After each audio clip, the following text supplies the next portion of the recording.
ہمارے جو یہ امام نسائی ہے نا، نسائی شریف جن کے سیاستہ، تو مسلمان مجاہدین جب ان کے گاؤں پہنچے نا تو وہاں سارے مرد بھاگ گئے تھے، ایک مرد بھی نہیں رہا، عورتیں ہی عورتیں تھیں۔ جب مسلمان مجاہدین کو پتہ چلا کہ یہاں تو عورتیں ہی عورتیں ہیں تو انہوں نے یہ نہیں کہا یہ تو غیروں کی عورتیں ہیں، لوٹ مار کرو، قتل و غارت کرو۔ انہوں نے کہا کہ نہیں، عورتوں سے ہمیں لڑنے کی کوئی ضرورت نہیں ہے۔ وہ اس گاؤں کو چھوڑ کر واپس آ گئے، کہا کہ یہاں تو عورتیں ہی عورتیں ہیں اور تم کیا کر رہے ہو؟ یہ ہے مسلمانوں کا کردار۔ اور جب حاتم طائی کی بیٹی ننگے سر حضور کے سامنے آئی تو پھر رسول اللہ نے ان سے قید ہو کر آئی اور فرمایا کیا چاہتی ہو؟ کہا جی میں نے آپ یہاں نہیں رہنا، مجھے میرے بھائی عدی بن حاتم شام دوڑ گیا ہے، آپ مجھے سواری دیں اور راستے کا خرچہ دیں، زیادہ راہ دیں تو مجھے آپ آزاد کر دیں۔ حضور نے فرمایا یہ بھائی ان کو سواری بھی دے دو، ان کو کپڑے بھی دے دو، ان کو زیادہ راہ بھی دے دو اور ان کو بحفاظت شام روانہ کر دو۔ جب وہ شام پہنچی نا، عدی بن حاتم، حاتم طائی کے بیٹا، ان کا بھائی نے کہا تھا میں نے حضور کا کلمہ نہیں پڑھنا، جو مرضی ہو جائے۔ جب وہ بہن بھائی کے پاس پہنچی تو پہنچنے کے بعد اس نے پوچھا تو کہاں سے آ رہی ہے؟ انہوں نے کہا میں تو رسول اللہ کے دربار سے آ رہی ہوں۔ انہوں نے کہا پھر کیا ہوا؟ انہوں نے کہا میں تو قید ہو گئی تھی۔ انہوں نے کہا پھر تجھے قتل نہیں؟ انہوں نے کہا قتل کی بات کرتا ہے تو قتل کی بات ہے؟ انہوں نے کہا تو نے کیسا ان کو پایا؟ انہوں نے کہا بھائی جان ایتھے سمجھ آنے والی گل نہیں۔ انہوں نے کہا میں تے نہیں مننا۔ انہوں نے کہا جلا ہویا ایک بار جا تے صحیح، تو ویکھ تے صحیح، تو آیا نہ درتے کیوں بد نصیبہ، ہزاروں رنگاں وچ رنگیں دے محمد۔ بہن دے کہن ہوتے عدی بن حاتم کہنے میں تو تیز سواری رکھی ہوئی سی، میں تو نس آیا، میں حضور دا کلمہ نہیں پڑھنا۔ بہن کہنے لگی ایک باری جا تے صحیح، اے دسن والی گل کوئی نہیں، ایک باری تو جا کے چہرہ انور ویکھ تے صحیح، خلق عظیم ویکھ تے صحیح، انہاں دی اخلاق تے عادات ویکھ تے صحیح جلیا۔ وہ کہندے میں اتھوں نسدا آیا، نسدیاں پھر میں جدو آیا تو مینوں پتہ چلیا حضور مسجد نبوی شریف وچ تشریف فرماون۔ کہندے میں جدو جا کے حاضر ہویا تو حضور اٹھ کھڑے ہوئے میرے واسطے۔ انہاں مولویاں پیراں خود اخلاق کے وجہ پیش کیتے، میں تو انہوں سچی گل کر رہا۔ ارے نہ چونکہ خود نہیں اس راستے تے چلنا سی تے چونکہ ایسے تھے تو پھر چونکہ ایسے تھا تو پھر کیوں جی؟ اور جڑی عورت رو رہی سی کب اپنے عزیز دی قبر ہوتے، حضور قریب تو گزرے تو فرمایا اسبری، انہوں نہیں سی پتہ رسول اللہ فرما رہے ہیں، انہیں سر رکھے ہوا۔ غم چیز ہی ایسی ہوندی، اسی واسطے حضور نے فرمایا میرا امتی پناہ منگے، غم بندے نو تباہ کر کے رکھ دیندا۔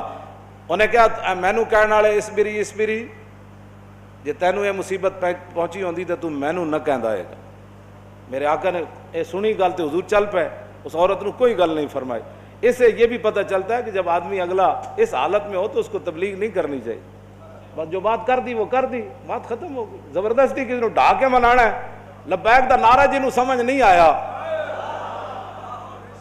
ہن تسی انہوں ڈھا کے کی منانا ہے؟ اور میں نے یہ دسو جیڑا اے نہیں کہندا حضور میں بھی لبیک کا اتنا ہی مانا ہے، حضور میں بھی حاضر، میرے بچے بھی حاضر، میرا مال بھی حاضر، میری عزت بھی حاضر اور میرے ماں باپ بھی آپ کے لیے حاضر۔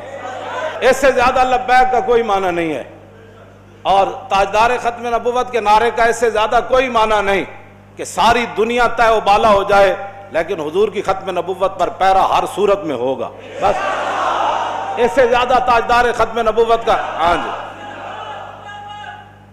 اس سے زیادہ لوگ ان کو سیاسی نعرہ بنائے پھرتے ہیں، پیڑا اور تے پھکیاں اور امت اس نعرے پر کھڑی ہو گئی اور وہ نیچے اختلافات تھے امت ان کو بلا گئی، انہوں نے کہا بس بھائی لبیک۔ مسجد نبی شریف میں عرب بھی کہتے ہیں لبیک یا رسول اللہ، ہم عربی ہے لیکن یہ نعرہ تو ہاں جی مصری بھی کہتے ہیں لبیک یا رسول۔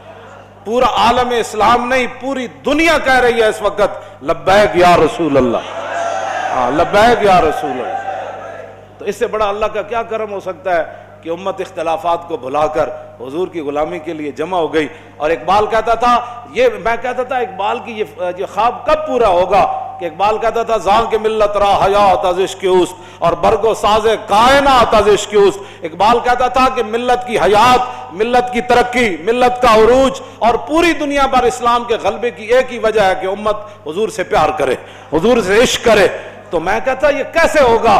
لیکن رب ہے جو چاہے کرے۔ یہ نہیں پتا تھا کہ ممتاز قادری نے جو تختہ دار پر لبیک کہا تھا اس نعرے کی برکت سے پوری امت ایسے کھڑی ہو جائے گی۔ ہاں جی، بات اتنی ہے کہ او عورت نے حضور نال گل کی تھی کہ مجھے بہت مصیبت پہنچی ہے، اس کو تو پتہ نہیں تھا یہ رسول اللہ ہے، اور غم کتنی عجیب چیز ہے کہ وہ حضور کی آواز کو بھی نہ پہچان سکا۔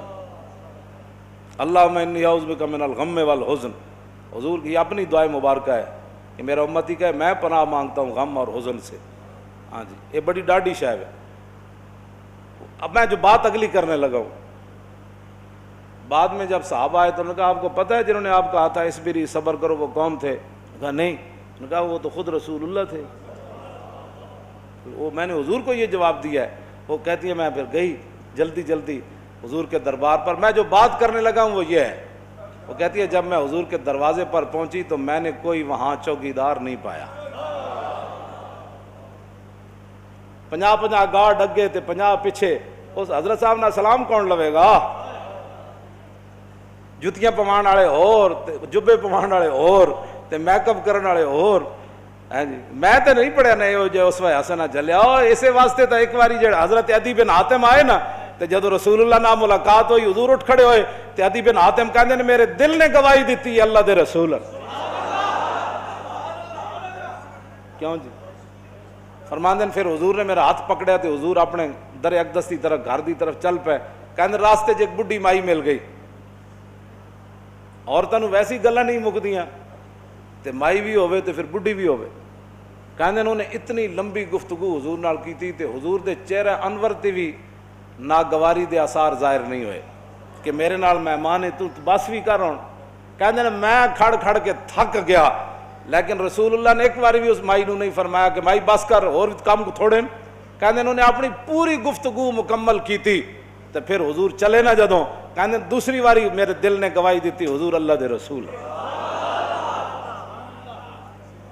تو کہندے جدوں رسول اللہ گھر تشریف لے آئے تو حضور دا ایک مبارک تلائی سی جہدے تے حضور آرام فرماندے سن، کہندے نے اودے وچ کھجور دی چھال بھری ہوئی سی، کھجور دے پتے بھرے ہوئے سن، اس تے او بدن مبارک سوندے سن جنہاں دے بارے حضرت انس کہندے نے میں 10 سال خدمت کیتی، حضور نہ سلام لیا، ہزاراں واری لیا، حضور دے مبارک ہتھاں نوں بوسہ دیتا، چومیا، ما مسست خزن ولا حریرن ولا شیئن قط الین من کف رسول اللہ، نہ میں کوئی ریشم نو ہاتھ لایا، نہ کائنات دا کوئی اور نرم کپڑا ہو جائے میرے ہاتھ چایا کہ حضور دے مبارک ہاتھ تو نرم ہاتھ ہوئے۔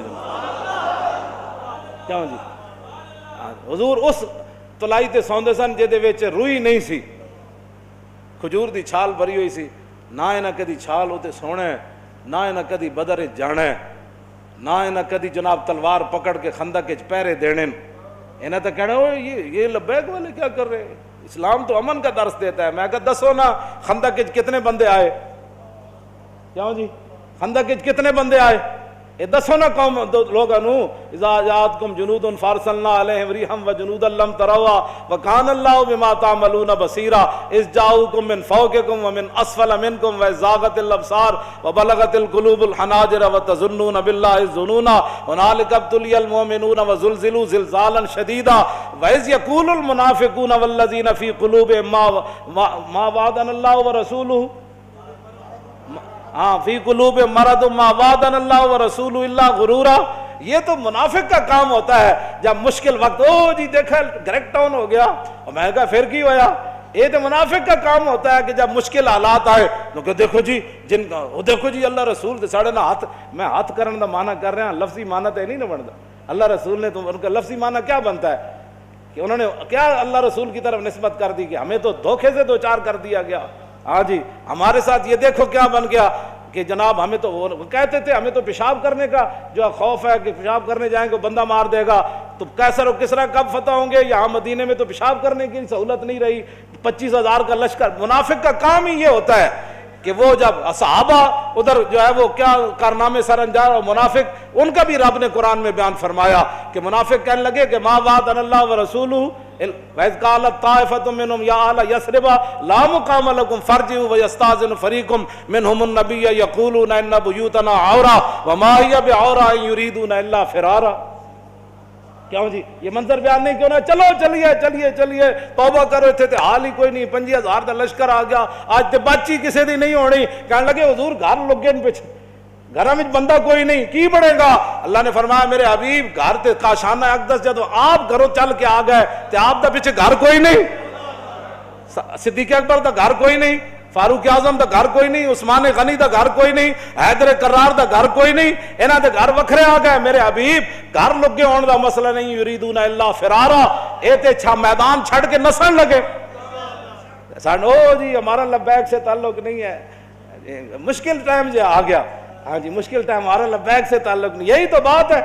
لیکن قرآن, اقبال کہتا اگر درس قرآن ہم نے بلایا ہوتا, یہ زمانہ نہ زمانے نے دکھایا ہوتا. یہ منافقت کے کام ہوتے ہیں مشکل کے وقت. انہیں دسے ہی نہیں کہ رسول اللہ غزوہ خندق دے موقع تے خود تلوار پکڑ کے کیویں کھڑے ہو. جب 25,000 دا لشکر خندق دے کنارے آ گیا, عمر بن عبد بود گھوڑا چناب چھال مرائی تے ادھر آ گیا, تے 25,000 دا لشکر اتھے آ گیا, تے سارے چاندے سن کے گھوڑے سمیت ادھر آ جان.